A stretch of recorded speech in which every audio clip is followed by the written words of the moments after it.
Hello and a very warm welcome, viewers. You're watching the brand new edition of To The Point with your host, Kriti Mishra. Atmanirbhar Bharat 3.0 mission COVID Suraksha was announced by Government of India to accelerate the development and production of indigenous COVID vaccines.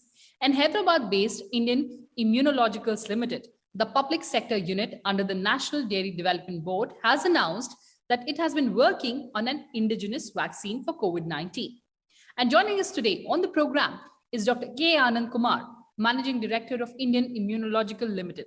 Sir, welcome to Sunset TV and thank you so much for joining us. My pleasure. Dr. Anand, IIL is one of the largest producers of foot and mouth disease vaccine in the world and was the first in India to launch the purified Verocell rabies vaccine for humans and second globally. Now the stage is set for the company to fight the COVID-19 pandemic. Take us through the journey, sir. Okay.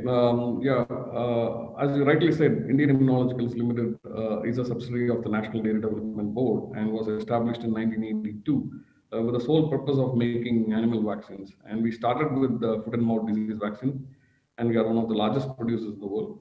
And subsequent to that, we started developing various other vaccines for cattle, and then we also started making vaccines for sheep and goat. And we are the only producer of companion animal vaccines in the country. Somewhere in 1999, based on a request from the government of India, Indian Immunologicals Limited, which was purely an animal vaccine company, got into the human vaccine segment to produce human rabies vaccine. Because the rabies vaccine at the time was sheep brain derived and had some safety related issues. So our honors was to start development work on a very, very safe rabies vaccine. So we have developed the world's second and India's first Verocell-based rabies vaccine. And today we are one of the largest producers of rabies vaccine in the world. We also produce various other vaccines for Ministry of Health and Family Welfare, such as pentavalent vaccine, DPT, and also hepatitis B. Now, when this whole pandemic started, somewhere in March 2020, we decided that this is a great opportunity to, as a company, to come and provide a solution for this COVID-19 disease.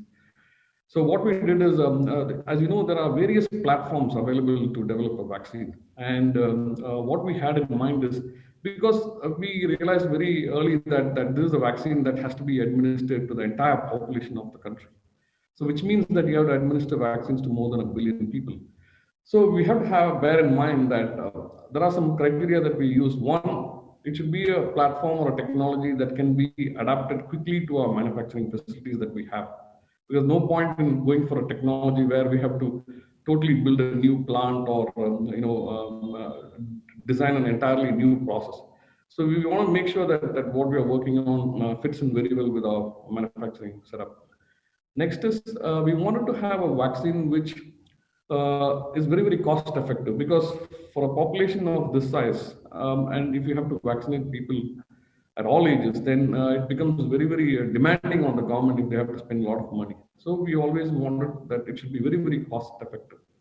And the other thing is we wanted to develop it in quick speed, and for which we have tied up with Griffith University in Australia, whom we have already earlier partnered for developing a Zika vaccine. So our platform that we wanted to come up with was a live attenuated vaccine, codon deoptimized live attenuated vaccine. The advantages of this live attenuated vaccine is that one, it's cost effective. Another is it's well known that live attenuated vaccines stimulate both humoral, that is the antibody responses, as well as cell mediated responses, and also provides lifelong immunity. So in the sense that if you take 1 or 2 shots at the maximum, then it would give enough immunity for a long duration of time, compared to a lot of other vaccines and other platforms where you have to give frequent boosters. For a country like ours to call people and to repeatedly and then to give boosters, it's going to be a very, very Herculean task. So we just wanted to make sure, one, it's cost effective, and the number of times it has to be administered also should be very, very minimal. So in terms of where we are now with the development of vaccine, normally a live attenuated vaccine, like there are live attenuated vaccines currently being used in the country as well.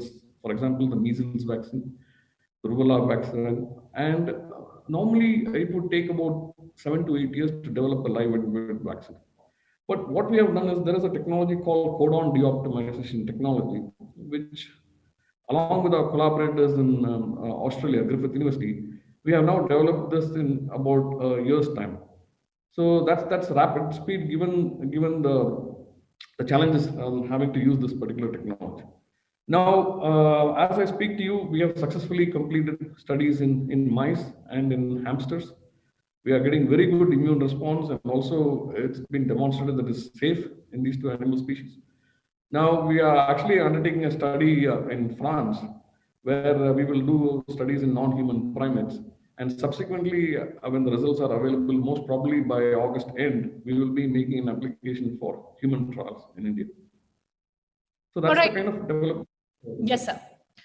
So what are the timelines that you're looking at for the rollout of the vaccine, sir?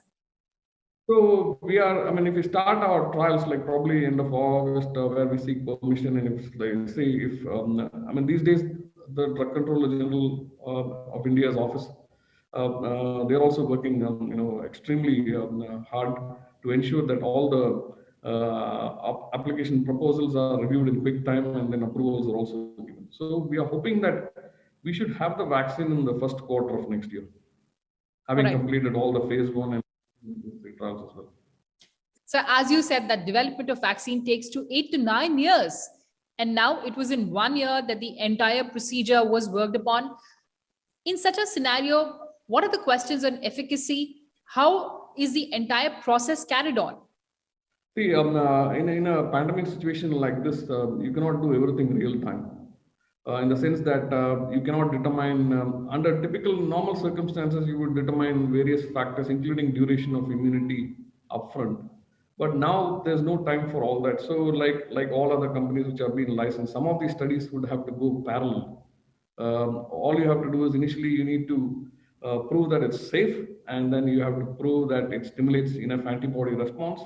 And then subsequently, all the other things like duration of immunity and other aspects of the vaccine would be studied concurrently. All right. So, sir, how have you repurposed the existing facility for the COVID-19 vaccines? Okay. This is another aspect that we always had in mind, like given the time it would take for our vaccine candidate to be developed, we always said that for the sake of our country, should any other manufacturer come with a licensed vaccine, we would be always be willing to spare our vaccine production capacity for them, because today, as you rightly know, there's a lot of shortage of vaccine, and it's paramount that we start manufacturing as many million doses as possible, so that the entire population can be vaccinated in a very short period of time. So as a result of this, like we have multiple facilities across India, and what we did is we understand through Bharat that there is a shortage of Covaxin, and so we started talking to them as to how we could collaborate together to increase the Covaxin's production capacity in the country. So what we did is we tried to understand Bharat's processes and try to see which of these processes will fit in one of our facilities so that we could start making Covaxin drug substance. So we identified one facility in Hyderabad, and that facility currently manufactures rabies vaccine. We have 2 sites in India which makes rabies vaccines. So what we have done is we have significantly increased the output in the other site, so that this particular facility can be used for Covaxin manufacture. So we did that, and in a very record-breaking time. All this discussion started just probably in the 3rd week or 4th week of March this year, and within 3-4 weeks we had all the agreements signed with Bharat. And what we also did is, in the interim, we did the technology transfer from Bharat to Indian Immunologicals. And one good thing with the IIL is that because of years of expertise in vaccine manufacturing, it was relatively easy to get the technology to IIL, and also we have undertaken three batches, trial batches now in IIL, and the yield and the quality parameters all is satisfactory. It has been tested by both Bharat and by IIL. And now that the 3 trial batches are over, the yields and quality parameters are all okay. Now we will go into large scale manufacturing in our facility. Large-scale manufacturing, sir. But before that, there was this transfer of technology. How complex is the entire task? For people in the know, like especially for our kind of people who are highly competent and who have been in this business for long periods of time, making all kinds of complex vaccines, it was relatively, I would say, for us, it was relatively easy. Okay. And sir, upgrading the infrastructure. Yeah, see, because like you need to suit the facility to the process that comes by, and so you would require that you need to repurpose this existing facility to meet that requirement. And also, we have to ensure that because since we have different levels of containment, and it should meet certain guidelines, and also should meet with what Bharat is following in their own facility. So we have now repurposed. Basically, we have undertaken some engineering controls. We have put in some administrative controls, and we also put in some process controls to ensure that the technology that is transferred is mimics exactly what happens in Bharat. Okay. And sir, you've also been identified to collaborate with Bharat Biotech to enhance the production of drug substance for making the vaccine. What is this drug substance, sir? A lot of us will not understand this component. So a vaccine typically has two parts. One is the drug substance and then the drug product. The drug substance is, it's like in the pharmaceutical parlance, what you would call as an API, active pharmaceutical ingredient. We call it as a drug substance in the vaccine world.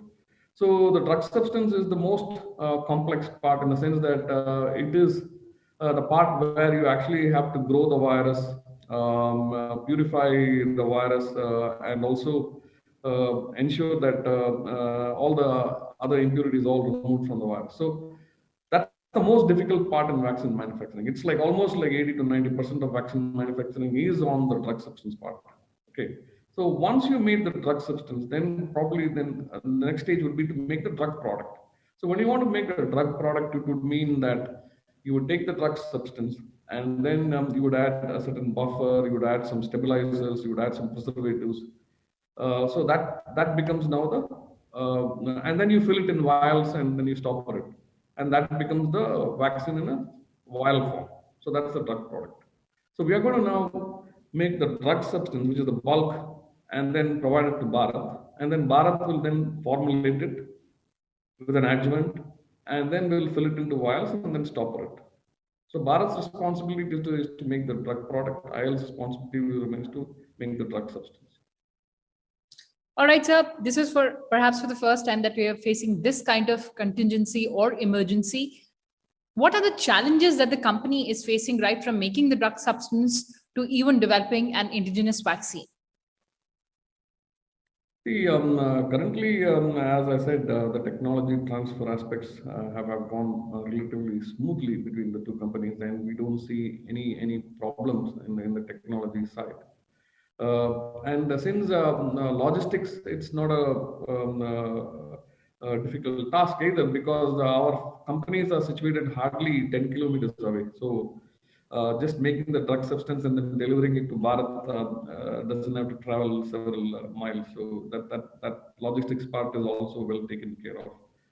So we don't see any issues really, and especially for a company like ours who have multiple manufacturing sites. Generally, if you see most of the vaccine manufacturing, similar consumables and raw materials also to a certain extent are used. So even if something is missing somewhere, it's always possible to bring it from another site and keep the manufacturing going. So I don't see any major challenges in terms of either manufacture or technology or logistics or supply chain related issues. All right, Government of India has also been very proactive in providing financial assistance as well. Yes. Actually, we did approach the Department of Biotechnology, and through BIRAC, we did present our case in front of various committees. And in principle, we have been approved a sum of 60 crore rupees, and which we will use it in two phases actually. The phase one is where we are repurposing an existing facility to make Covaxin, and that facility will give about 2 to 3 million doses a month. We're also building a new facility in the same campus, where which is going to come in operational probably in November of this year, November or December of this year, which will add another 5 to 6 million. So totally, we'll be able to give about close to 8 to 10 million doses a year. So, but with this kind of expansion of capacity, you also need manpower. How quickly do you skill them? How quickly do you train them? Yeah, that's a good question that you've asked. See, manpower for the existing facility where we were already making rabies, so they are available now pretty much, and this same manpower will be used for making Covaxin as well. Now, for the new facility, which is going to come up in November, December, we already started the process of hiring and screening, and we started the process of interviewing people, and they will all come on board much before November. All right, sir. Sir, given our vaccination challenge, one of the biggest vaccination drives anywhere in the world, what is the way ahead for vaccinating the entire population? And then, of course, in the closing, I'll ask you about the challenges and the opportunities for India. But before that, way ahead for vaccinating the entire population. See, one is to make the vaccine available in the first place. So currently, we see there are only two companies which are making, which is Serum Institute of India and Bharat's Covaxin. So then we have a third one which is coming up, which is the Sputnik vaccine. And we also have heard recently that Biological Events is another company which is going to come up with a vaccine candidate.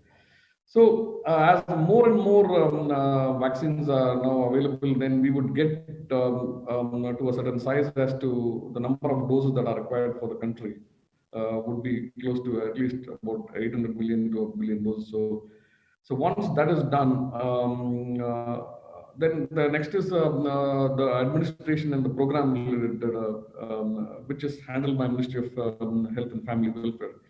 So I think they also have, given the circumstances, they have done a good job in the short period of time that's available. And I think they are also coordinating well with the states to ensure that vaccination coverage is good.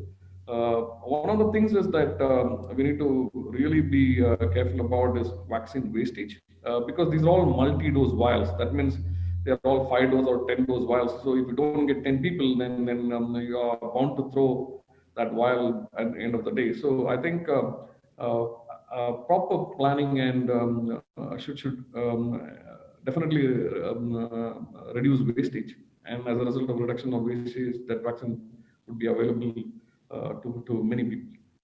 So and some amount of education should also go on because there are still a lot of people who, I wouldn't say a lot of people, there are still some people who still believe about the they hear the bad effects of vaccination. So I think a little bit of education here and there, both at the central level and state level, would ensure that quite a lot. Because ultimately, if you want to control this or eradicate this disease, you have to get a sizable population vaccinated. And only when that happens, we will be able to say that, okay, we have completely done away with this particular disease. And what are the opportunities that lie ahead for India? In terms of, once all this capacity is built up, then once we have taken care of our people, definitely there would be quite a lot of countries which would require our help, especially a lot of developing countries. Even today, 65% of UNICEF procurement happens from Indian manufacturers. So definitely India can play a very, very big role in trying to help all the other developing countries also get some level of vaccination done in their country by the use of vaccines made in India. All right. And as they say that India is the pharmacy of the world, on that note, Dr. Anand, you joined us. Thank you so much for joining us and all the best for your endeavors for developing the indigenous COVID-19 vaccine. Thanks a lot, Kriti. Thanks a lot. It was a good interaction with you. Thank you. Thank you so much, sir.